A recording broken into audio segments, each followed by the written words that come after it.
Kenapa Allah menamakan dirinya Allah?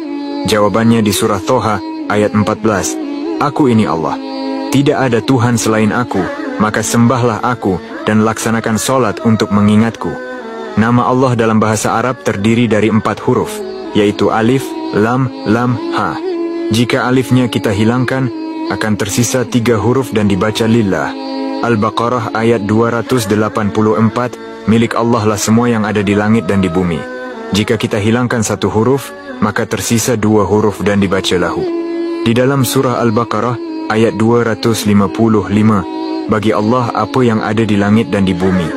Kita hilangkan 1 huruf lagi, tersisa 1 huruf dan dibaca hu. Al-Ikhlas ayat 1, dialah Allah yang Maha Esa. Sekarang kita hilangkan semua hurufnya, sampai tidak ada lagi yang terlihat. Sesuatu yang tak terlihat disebut ghaib. Al-Baqarah ayat 3, mereka beriman kepada yang ghaib dan melaksanakan sholat.